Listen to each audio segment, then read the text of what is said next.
Welcome, everybody, to Integrate Yourself. I'm your host, Allison Pelot, and you can find me at pureenergypdx.com. Oh, my goodness. Today, I'm here with a very special guest, Patricia Pinto. Pinto. Is it Pinto or Pinto? It's Pinto. Pinto. Thank you. That's what I figured. Yeah. Okay. I'm going to say that again. I'm here today with Patricia Pinto. I don't even think I've ever said your last name before, Patricia. Okay. I've just known you for so long. As Patricia. Yes. Okay, so Patricia is an accredited holistic health practitioner, Czech holistic lifestyle coach, and corrective exercise coach. She's a nationally certified fitness specialist. She's an energy medicine healer, shamanic practitioner, and published author of Your Amazing Itty Bitty Heal Your Body book, 15 Essential Steps to Heal our Body, Mind, and Spirit. It's available on Amazon, Kindle, and Apple Books. Patricia is presently writing a forthcoming book on empowerment through her ideas and vast experiences of health and healing. Patricia leads an empowering experience by loving and embracing the body, mind, and spirit as a united whole, integrating emotional exercises, stabilizing movement, fine-tuning diet, breath work, non-denominational prayer, and meditation, thus inviting you to live a more purposeful life. As a shamanic practitioner, Patricia also integrates energy medicine healing techniques based on clients' needs. Due to her own health and healing through unimaginably challenging life experiences, Patricia has devoted her life as an advocate for empowerment through health and wellness. She also served as a volunteer on the board of directors for Katie's House, a home for abused women and children in Orange County. In private, semi-private, and group settings, Patricia compassionately and powerfully combines lineage knowledge with modern tools to facilitate an optimal, individualized, and restorative experience. Patricia, welcome to the show. I'm so happy you're here. Thank you for having me, Allison. I'm feeling very grateful to be here with you. Oh, me too. I've known you for some time now. We've kind of been kind of surfing together on the journey of wellness and health for some time now, emotional healing. And oh my goodness, I'm just so delighted to have you on my show today to talk about your experience and what brought you to what you're doing today, which is very, very powerful work. Thank you. Thank you for seeing me, Allison. It means a lot to me. Yeah, it has definitely been an interesting journey. And funny thing, and it feels like it's not a coincidence. This morning I had a phone call with one of my teachers, John McMullen, of Journeys of Wisdom. And I always say that, and it's my belief that a good coach will also have a good coach. Until we become absolutely enlightened and have done that much work that we don't feel we need to seek, the ideas or advice of another. I feel that we all have blinders, and John is very aware when I have my call with him. Well, he's used to me saying, John, show me what I'm not seeing. So it has been an incredible journey, and this morning was a pretty deep, heavy conversation around those parts of myself that I'd like to run from and ignore. But yeah, it has been a very long journey, and I don't regret anything that I've experienced in my life. And I don't, many parts of me have no regrets, because I realize, many parts of me also realize that if I didn't have the experiences I had as a child, a little girl, teenager, young adult, and put myself in the experiences that I experienced, then I wouldn't be the woman I am today. I wouldn't be the space holder, the sacred space holder as a holistic coach and some people call me a spiritual coach. I that doesn't resonate with me as much. Holistic more so, because I believe, based on Paul Chek's principles, who's one of our teachers, Yes. that holistic, meaning the mind, the body, and the spirit working together, healing and integrating all those aspects in order to become that whole individual. So Absolutely. I 100% agree with that. mm. Yeah. Yeah. So, what brought you to, really taking your wellness journey seriously, so to speak? Great question. I like that. You said seriously, because for a long time I wasn't serious. And there's something to be said about being serious and finding the balance, and then finding the balance and joy and happiness. But basically, I put myself to hell and back. I went to hell and back. What does that mean? Well, I will just share that I came from an extremely dysfunctional family, as family units go. And then since then, and since I've been on this journey, I've come to realize, wow, everybody's family is dysfunctional to a degree. You know, one of the things I used to share with my ex-husband was, my former spouse, was that we're all crazy. I used to get triggered. I'm not crazy. I said, all of us are crazy, just to different degrees. You know, Yeah. different degrees, different levels of craziness. Yes. So I see that with people around me, families, the world at large, is we're all dysfunctional. I project, and my opinion is that we all are, to a certain degrees, obviously some more than others. So I felt that I came from a very dysfunctional family, and I'll explain that in a moment. And once again, I'd like to say that it was all very necessary. I truly believe that it was also part of my soul contract to choose the family that I chose, choose the parents that I chose, because there was a part of me that knew that in order to get from point A to point B, with a lot of experience and awareness, that I was going to have to deep dive in some really heavy shit. So, my father was a very violent, oftentimes my father was a very violent and abusive alcoholic. Hmm. The home that I was raised in was so many paradoxes. It was very rigid, because my father was also a very disciplined and structured drill instructor in the Marines. Oh, wow. And back in the 50s, when he was a drill instructor, the drill instructors back then were a lot different than the drill instructors now. If the drill instructors during this day and age did what some of the things my father did to those recruits, they would be in the brig. They'd be arrested, because it's considered abuse. Right. I mean, the way they just, yeah, beat them sometimes to get them to crawl over the 8-foot walls, a hard, swift kick, boot in the butt kind of stuff. Right. But anyway, so my home was very rigid, many times, with my father as the patriarch. And when he drank, it became, my experience of him anyway, was that he became very violent and abusive in many ways. And so I didn't realize it until later, but I was raised, oftentimes my home was a war zone. Mm. What happens when soldiers come back from war, or Marines, many of them experience PTSD, Yeah. which I wasn't even aware of. I mean, I'm 61, I'll be 62 in July, and it feels like that's a very new term, PTSD, right? I mean, Right. it's a Yeah. new It term wasn't for even a me. thing back then, right? We didn't No, know I mean, what it just was. like, you know, um, just like getting divorced. My mother, she had 7 kids, and her parents were from Mexico and Texas, as were my father's.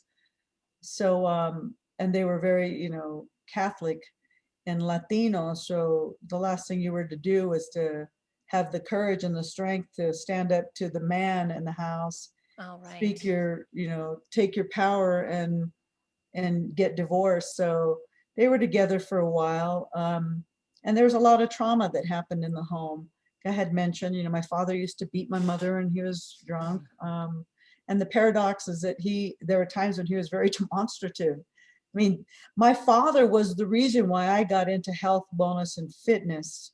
He was a competitive bodybuilder in the Marines. Oh, wow. And at 20 years, and he was a boxer as well. So very similar in many ways to Paul Chek. Yeah, I was just Boxer, thinking that. yeah, Marine. He was in the Army. My dad was in the Marines. Um, and so my father at 20 took me into the gym and started teaching me his way, this is how you train. So I trained like a man. Later on in my life, my body, I came across a picture just yesterday, Facebook memories, and Yeah. like, wow, if that was me. But I had the broad shoulders and the tapered down to the small tight waist and the Mm-hmm. big legs and muscular. And I thought, oh my God, I was in my I was in my masculine more so than my feminine. But anyway, so basically back to the life, because of the family that the home life that I had experienced with my parents and the dysfunction, and not just with my parents, but the extended family. My uncles were the Mexican mafia. One of them was a hitman. I mean, come on, Oh my right? goodness. Yeah. Another one was his favorite drug of choice was heroin. So I, as a child, just accepted that, one of my uncles always kind of looked that way. I didn't realize until later, well, that's because he was on heroin all the time, Oh God. Yeah. So this is the family my experience of my family. Because I have six siblings, three sisters and three brothers. Well, they may have had a different experience than me, right? So this is just my experience and my story. So because of that experience and also having experienced sexual abuse, and that's trauma. Yeah. um, and with my father, I decided to follow a path that was not functional in my life, and I got involved in drugs very young. I ran away. By the time I was 16, I ran away. I used to say three, but I believe it was two times for sure. And so that was at 16. And then when I wanted to come home at 16, my mother wouldn't allow me back home.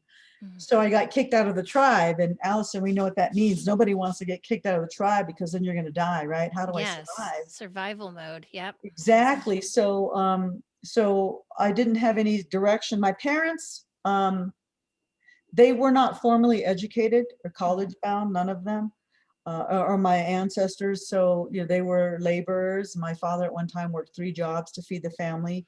And even then, they lost their home to foreclosure. So there was all that.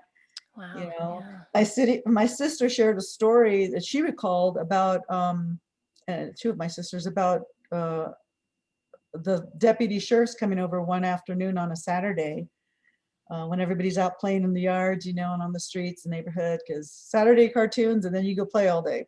Yeah. And they recalled the deputy sheriffs coming over, and then the next thing, all the furniture was out on the lawn. Oh So we gosh. lost our home. I didn't recall that, and the only reason why I feel like I didn't was because that was part of what I blacked out Mm-hmm. from. It was too much. But anyway, I got involved into. I got married young just to get out of the house. Really, I thought I loved my husband at the time, but I was young, and literally I got married when I was 17 years old, Oh wow. 2 Gosh. weeks before Yeah. my 18th birthday. And by 19, I was already selling drugs. I sold heroin, acid, cocaine, and marijuana. And by 19, I was 4 months pregnant, robbed at gunpoint by 2 masked gunmen, and I was forced to strip naked. And I thought they were going to rape me and kill my unborn child that I carried in my womb. By the grace of God and great spirit, obviously they didn't, because I'm here to talk about it. But that's one of the reasons I feel that's one of the I feel like that was part of my plan. My soul contract was to have these experiences and build your ego, really build it up, because you're going to need that ego to help you survive through some of the things that Yeah. you're going to experience in life. And then ultimately, the gift of giving back to those who don't have the capacity, the strength, the wherewithal, the archetype of the warrior to help guide them through that. Yeah. So I really did a lot of interesting things and put myself in some interesting situations. So was So that the turning point when that that well, happened? Right. Thank you, because I was going to share, the turning point was when I had, I literally, Allison, I had a spiritual awakening in the shower. And here's the next Oh part. my goodness. So the next phase of my life, that was at 19. In my mid-20s, early mid-20s, I was in the heart of, I was still selling drugs. I thought I was going to quit after the robbery, and I said I was, but I didn't. And I was dealing drugs. I was dealing cocaine. And, I was the one that the women went to at the baby showers or the birthday parties or the weddings. Hey, Patty's in the bathroom. She's got your stuff, Oh, wow. Yeah. And I also used to deal cocaine to young, educated lawyers. So it's not just the underserved that have these addictions, as we know. Right. Right. So I was that girl. I was that woman that they'd go to for the drugs. And so I was in the shower, or I was at home. I was a single parent. My daughter at the time was about 7 years old. And we were at home at night alone. She was watching TV. I was in the back, in the living room on the chair sofa watching TV with her. I wasn't with her though. I was in the same room, but I was emotionally disconnected and I didn't even know it. And I want to say part of me feels I was emotionally disconnected because I was on cocaine. And so what I did is I would take my cocaine and I'd cut out all my lines and put it on a nice little neat tray, have my little straw, my dollar bill tightly rolled up, and I would take that tray and hide it in the bathroom under the sink in the cabinet. So, when my daughter was happily enjoying her movie show or cartoon or whatever, I'd go into the bathroom and do my stuff and come back out like everything was fine. So this particular night when that had occurred, I put my daughter to bed. Then I decided to get in bed because I'd go to the law firm the next day to work. And then I just got up early because I couldn't sleep. If you've ever experienced cocaine, it's, usually don't sleep very well. Right. It amps you up. So I couldn't really sleep. So at about 5 a.m., I got up to get ready for work. And I was in the shower washing my hair. And then all of a sudden, this really deep, powerful emotion came over me. And I started to cry. And I thought, what is this? I didn't understand what it was or where it was coming from. And then I just started to cry and I started to bawl my eyes out. And then my heart started to ache. I mean, like, have you ever cried so hard where your heart aches? Yeah. Well, that's a really horrible in part and scary feeling because you're not quite sure if it's ever going to stop aching. Is it going to get stronger? Is that pain going to increase more in my heart? And my logical brain thought, oh, wow, maybe you're having a heart attack because of all the cocaine you snorted the night before. And I thought, my daughter's asleep in the next room, and then what happened was a voice. I heard a voice, and makes me emotional because it was a turning point in my life. I said it was my spiritual awakening, and the voice said, "You're not having a heart attack, my child. Your heart is breaking because you loathe yourself." And I was just like, and I cried harder because that was the truth. I didn't know it. You don't see it, but you hate yourself. That's why you're doing this to yourself. That's why you're doing this to your body. That's why your beautiful little girl's in the next room asleep like a little angel. And you're doing what you're doing because you loathe yourself. Yeah. And then I cried some more because that was the truth that higher self spoke to me.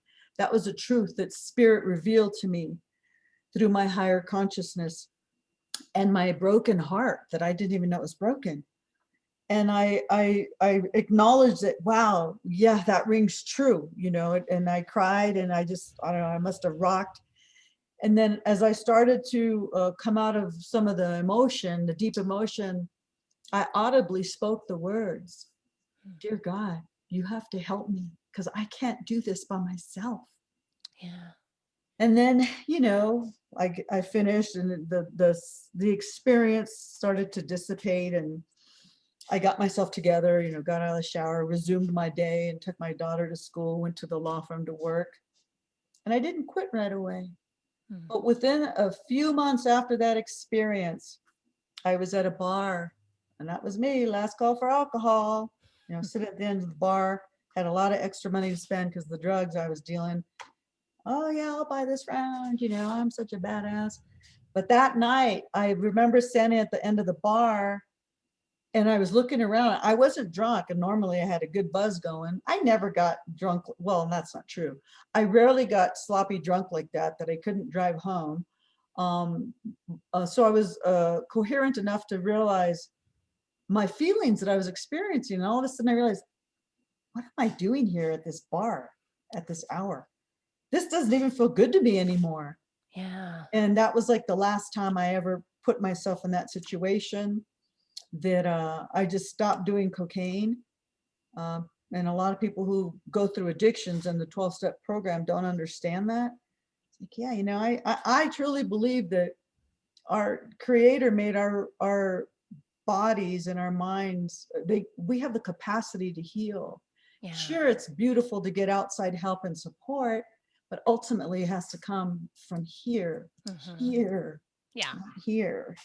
So Right. that was the turning point. And then after that, I stopped going to the bar. I thought, wow, okay, what am I gonna do? Well, go back to your first love. Oh, that was exercise and fitness. So I started going back to the gym. I started to get healthier. And then eventually I became a personal trainer, and then I got involved in Paul Chek's teachings, and then I created my own program based on Paul's model. Wow. So that was my turning point. I was working with a coach years ago, like a script writing coach, and he said, so basically, after I shared my story, he goes, you went from a mess to success. I said, yeah. That's a good way From to a put mess, it. yeah, mess to success. Ah, So wow. here I am. Thank you so much for sharing that, Patricia. That is oh my goodness, that's so Did you powerful. know that at all? Any of that? I remember a couple years, or if not more. I did hear you talk about your story on a podcast, Hmm. um, and then but I think you it was a little bit different. I may have This was a little sugarcoated it. different version. Yeah, I may have sugarcoated Yeah. it. And Allison, it's interesting because whenever I'm asked about the story, I literally tune in now. It's like, do I feel intuitively it's appropriate to share at this time? Yeah. Yeah, and Yeah. so there's a good chance that more than likely during that podcast, I said, no, you don't have to go into such detail. But this time I was led to, and I'd like to elaborate on that a little bit. Why was I led to go a little deeper this time? Because it feels like to me, and this is obviously my opinion, so it doesn't mean it's true for anybody that's out there listening. It's just my opinion, and it rings true for me, that especially during these times, when people are feeling, and this isn't something I'm just pulling out of my hat, people have shared it with me. I've observed it. I've had clients that have come to see me, young clients, 16-year-old young man who was just tired. I'm so tired. And, waking up with terrible, at 4 o'clock every morning with terrible stomach cramps, vomiting, depression, crying, confusion. And that was a 16-year-old young man. And then I have a 12-year-old young, beautiful young child that's going to come see me, a girl, 12-year-old girl, who's going to come see me at the end of the month. So there's some really deep shit happening right now. And Yeah. it feels like, and once again, this is my opinion, it feels like in the spiritual community, there's this, what we would call spiritual bypassing. Yes. Oh, well, we're in 5D and I'm just levitating. I'm in 5D. No, actually, your feet are on the ground here in California. That's true. And you still have to pay your car insurance, your rent, your gas, whatever. You got to buy food and you got to make the choices around that. So as far as I can see, you're in my reality. And as much as I'd love to believe I'm in 5D and I'm floating on a cloud, I'm here. And so if I'm here, then I'm going to rise to the occasion to help lift those that are feeling downtrodden and lost and disconnected. So it feels like there's a lot of that right now. Yeah. I don't know if you're aware, and this is off subject, but not, the teenage suicide rate Yeah, And I think, I think I do know that. If I don't know the statistics on it. I know in general people are experiencing a higher rate of anxiety, understandably so, than usual. And of course, I almost feel as if, I'm experiencing this with my own child right now too. He's 19 and he's having a rough time. And it's like, I just think there is this level of um despair with that with younger people. They don't really know. I don't, and again, this is my guess, but I don't feel like they know what future they have to look forward to. Because if when you and I were growing up, there, you kind of saw that there could be some different carved out paths that you could sure. take, and expect to go on, and that kind of thing. And um so but I this it's so unknown right now, I think, in some ways, for kids now coming up. And that there's that part of it, and there's also maybe there's a part of that kids are just more sensitive now to everything that's happening. Mhm. um and with all the information, it's combination probably with social media and just a lot more to take in. It's like, I feel like, yeah, there's social media, I think, is also a big part of it. It's even just, it stresses me out a lot of times. I can't imagine being somebody who, um, I guess, has grown up in that and been inundated with information constantly, not ever able really being taught and how to integrate it. Right. So that, I think, is the problem. And Roseanne and I have talked about the 5D consciousness and how it really is more of an integration of the physical and the energetic. Like, you have to be grounded in your body to be Yes, spiritual, you that's right. know? Yeah, that's my experience. That's my experience. And yeah, thank you for sharing about your 19-year-old son. It means a lot to me because what I perceive happening in my experience of you right now in this present moment is that you're allowing yourself to be vulnerable to share that your son at 19 is struggling. And that's just it. A lot of people, it feels like that if, well, the generations past, it felt like there's a lot of pressure to be the perfect wife, the Stepford wife, the 50s mother, homemaker, the clean, presentable looking husband, um, Yeah. and have that energy surround us. And we all know, I know first and foremost, I mean, we were in a Catholic family, went to church every Sunday and catechism, whatever, baptism, all that kind of stuff. But yet my father was beating the shit out of my mom behind closed doors. So what's really happening behind those closed doors? What secrets are really there? What stresses are really there? And so when I hear you share that, to me, it allows, and I trust all of the other listeners, it will allow them as well to be vulnerable and speak their truth. Because when we do that, then we can remove that, the next layer of armor that's around us, for whatever Yeah. reason.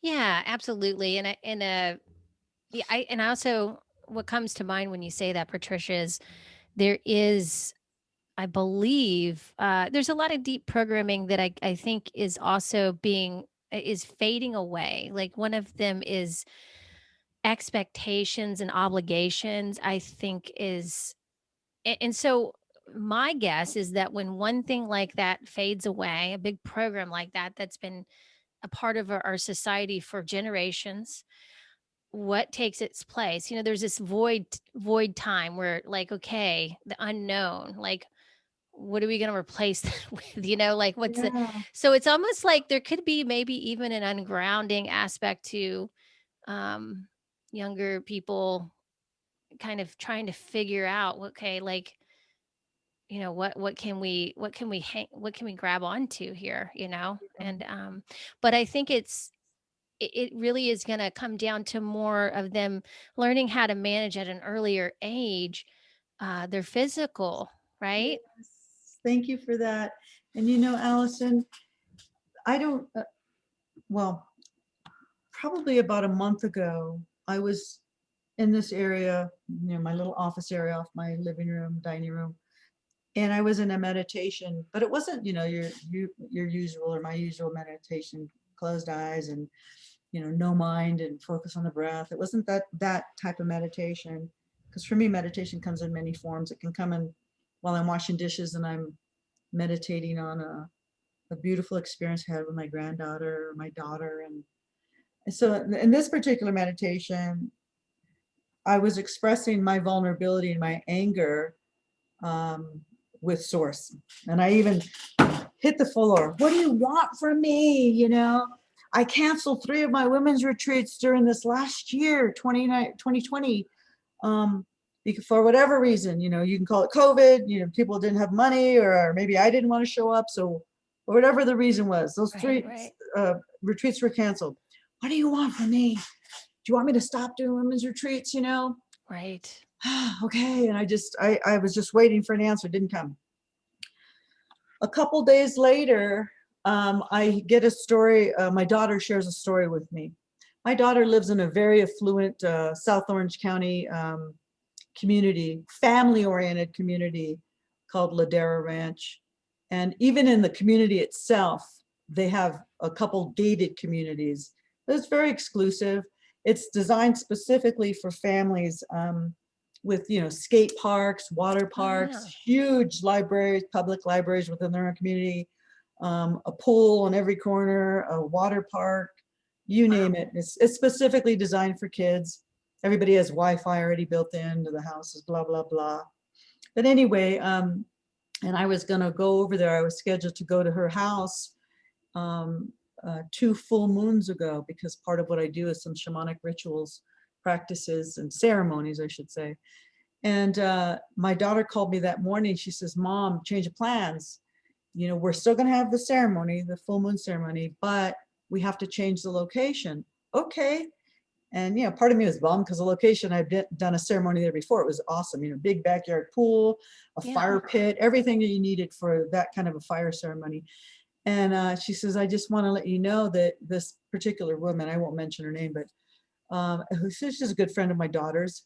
She called me because we're going to have it at her house, the ceremony. And she called me and she was distraught. And her best friend, and their 2, I think they were 16-year-old boys, were best friends. They were supposed to go on a family trip, the 2 mothers and the 2 sons, within those 3 days of the ceremony. Okay, so here's a disclaimer. Ready? This is a tough one. The mother walked into the room in the morning to get her son up to get ready for online schooling, and she found him dead. He had committed suicide by hanging. Oh my God. Okay? That's awful.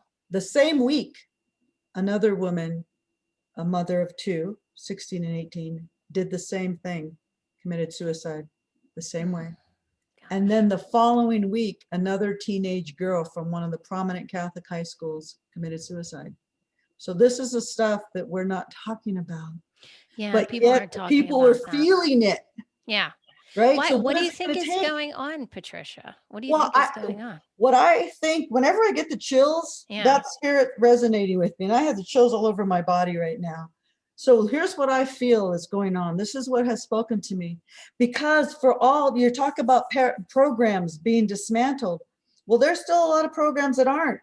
And I feel one of the programs that's not dismantled is a program of the skeletons in the closet. Right? So the things, so, and that was discussed later, the reason this, this young boy, I know, I was just not to share that. But the point is that it feels like the reason why people are doing this is because, in part, they feel hopeless and they don't have anywhere to turn. So where is my support?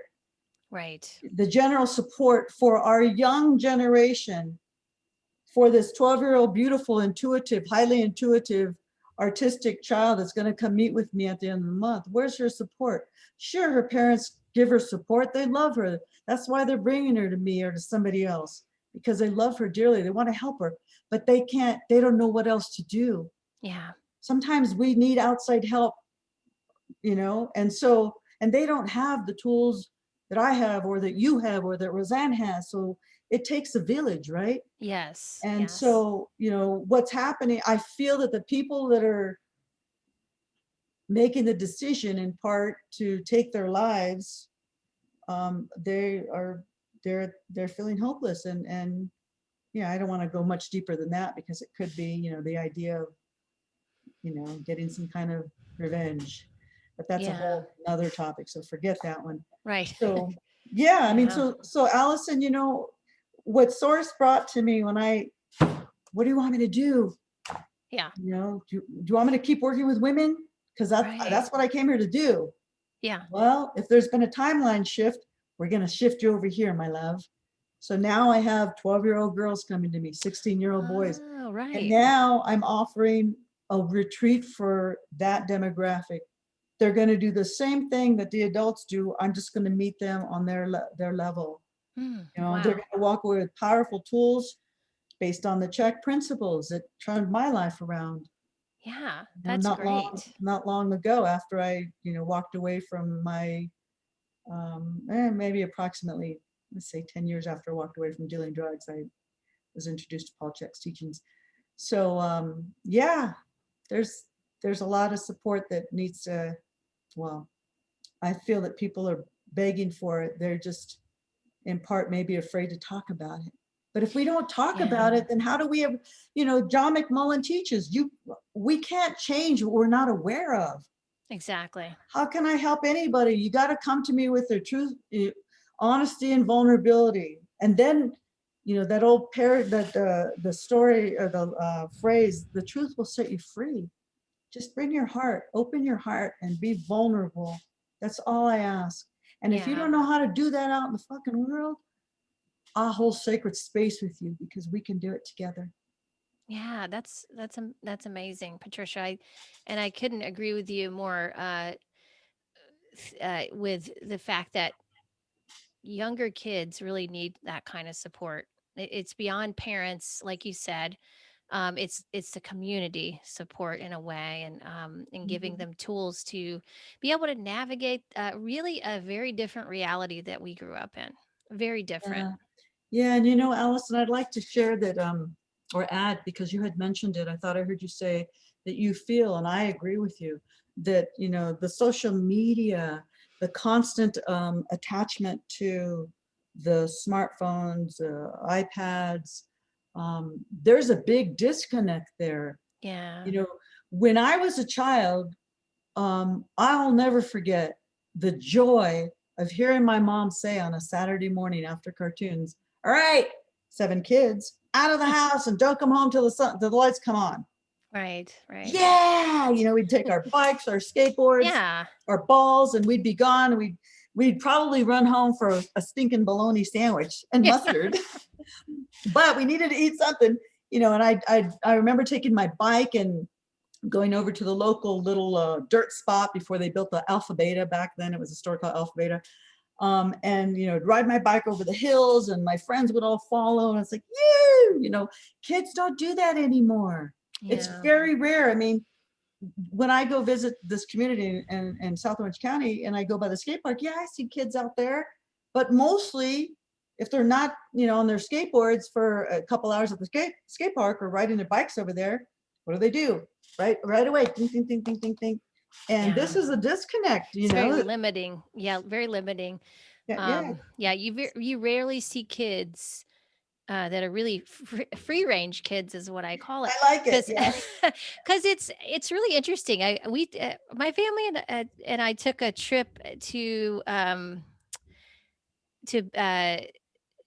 what is it, British Columbia, to the Vancouver area. I don't know, maybe it was 3 or 4 years ago, and we stayed on this family's farm. They had and they lived with it was like kind of a little community, and they had another couple houses on there, and they all shared the land and farmed on it, and it was amazing.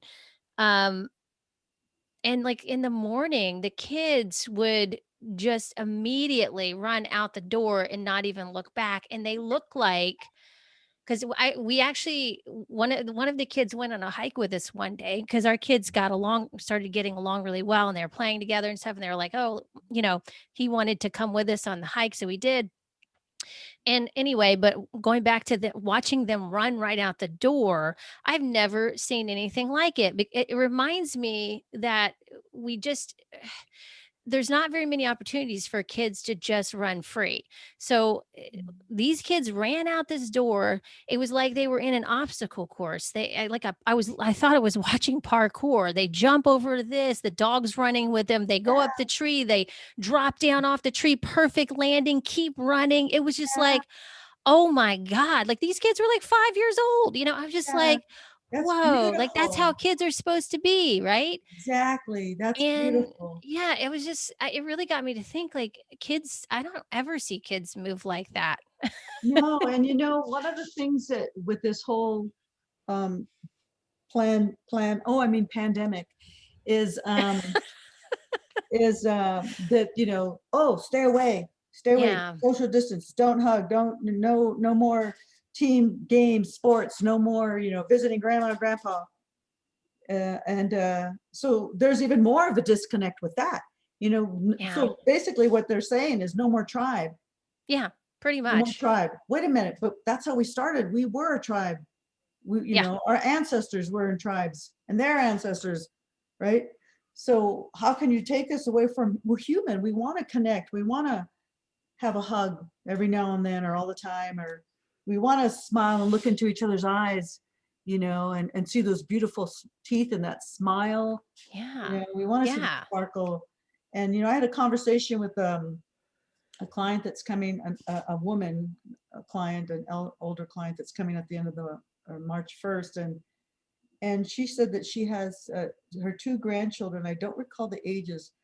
I think she said 7 and I don't know 12 or something, maybe a little older. But she says, and she's a very enlightened woman in my experience, and she's a healer, and she's got her own place, and she says, they're very sad. My grandkids are so sad. Oh, yeah. And my Yeah. heart just like, wow, it doesn't have to be that way. It No. doesn't, and so the only, I think about the idea and this whole process for the younger generation. And I thought, well, God, it's going to be kind of like going to summer camp, but with a twist of spirituality, because we're going to take our feet or socks off. We're going to be barefoot on the land. We're going to drum and rattle and do a land offering and honor reciprocity, Pachamama, Mother Earth. That's We're going to great. bring in the traditional ways that these children have never even heard of. Right. This is connecting back with Mother Earth, who gives us all these beautiful gifts. I mean, I have a view right now that I'm looking at of, and Roseanne and Jeff have been here many times, and I'm looking at the beautiful, all the pine trees in front of my house, the cedar trees, the valley and the mountains across the way where all these, hikes are, taking place.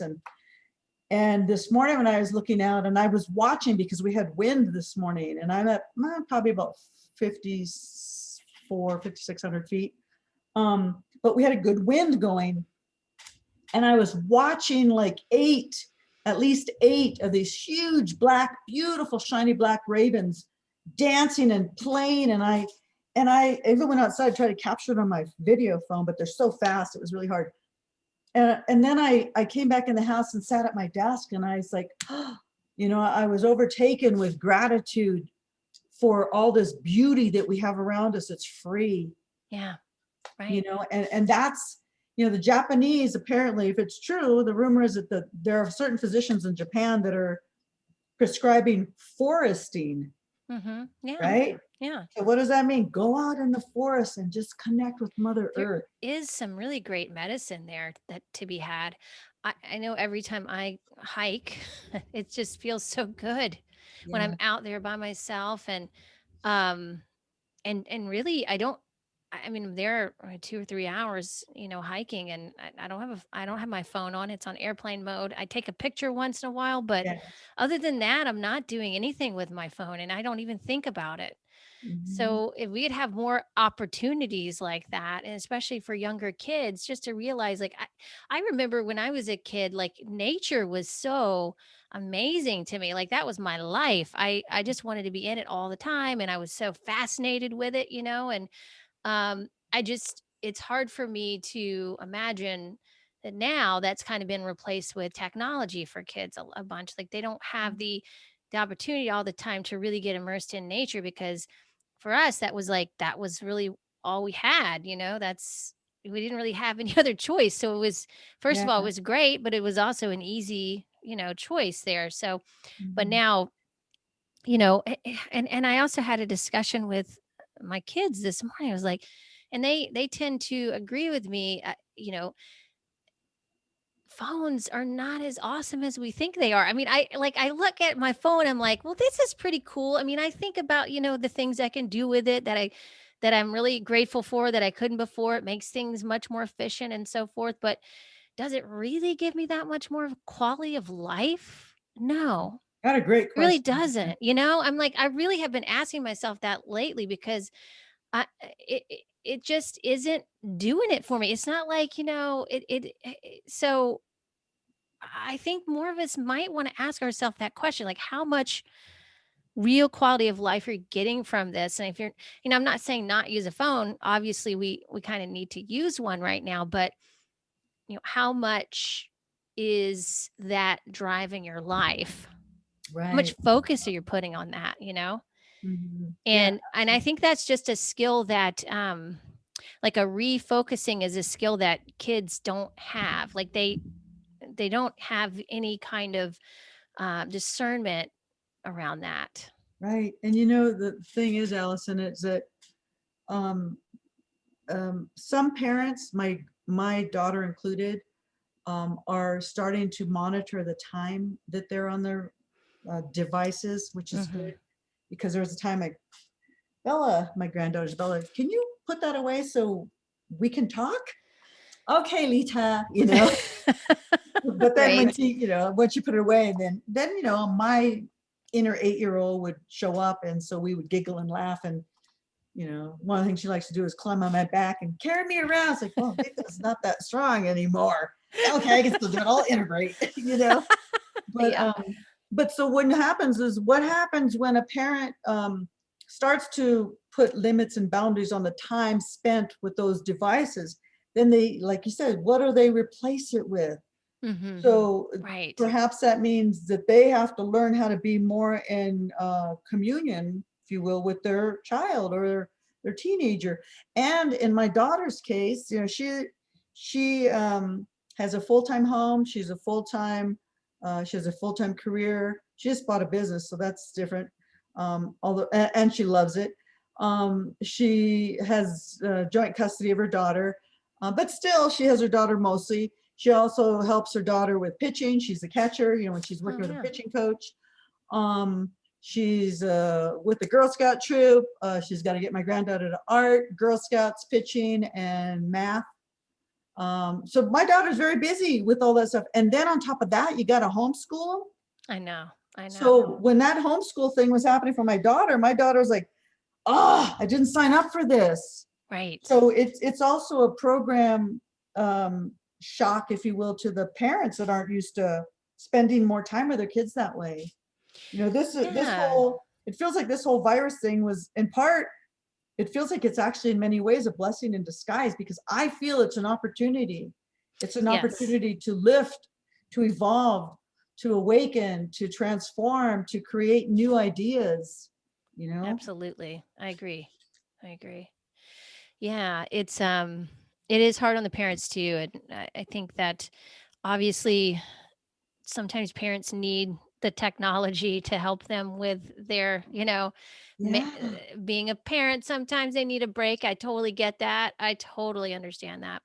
Mhm. Um, but yeah, like you said, there's a balance because it's just too easy to kind of get lost in that. And then when I see teenagers and young adults really um, glued to those screens and just basing their whole identity and maybe how they feel about themselves on that little screen. Yeah. It's just it's tragic in a way. Yeah. We have to there has to be a redirect here with how we're doing things, I think. So, I agree. And the yeah. 16-year-old young man that came to see me, well, he turned 17.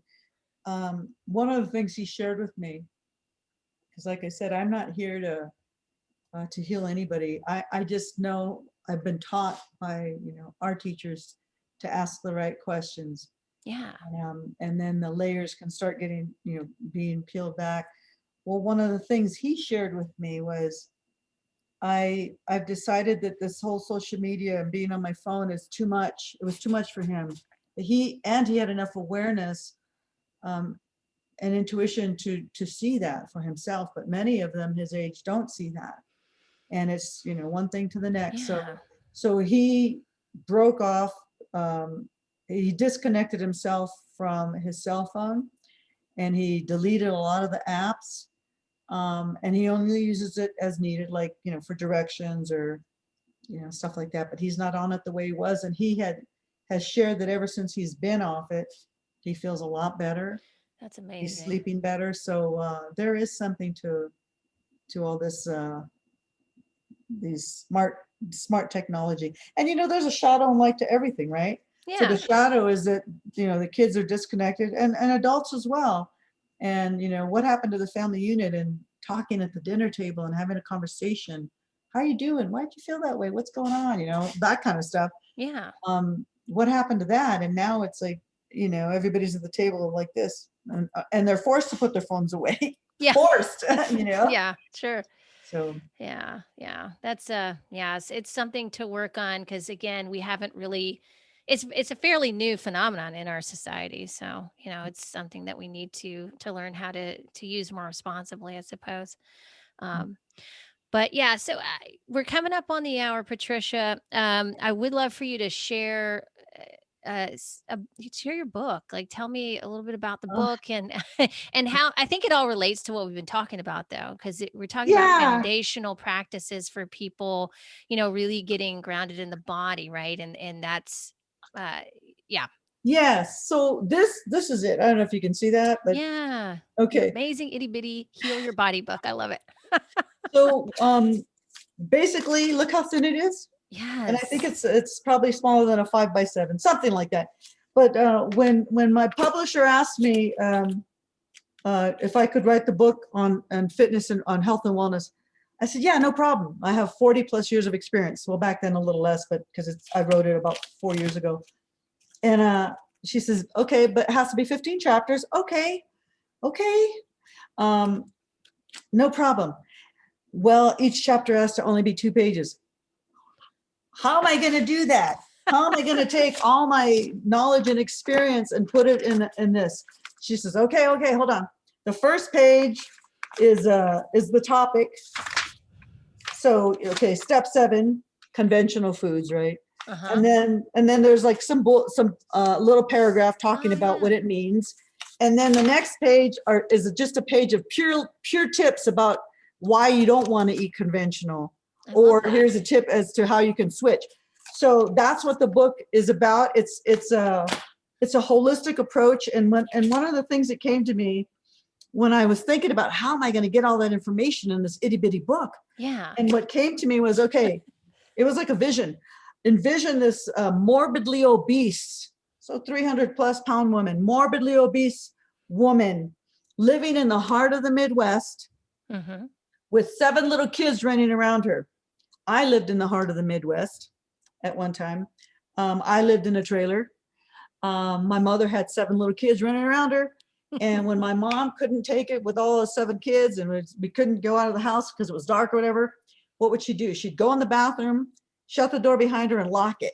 And then we'd still pound on her, Mom, can I go poop in peace? She wasn't pooping. She was just wanted some peace. Yeah, So I thought, right.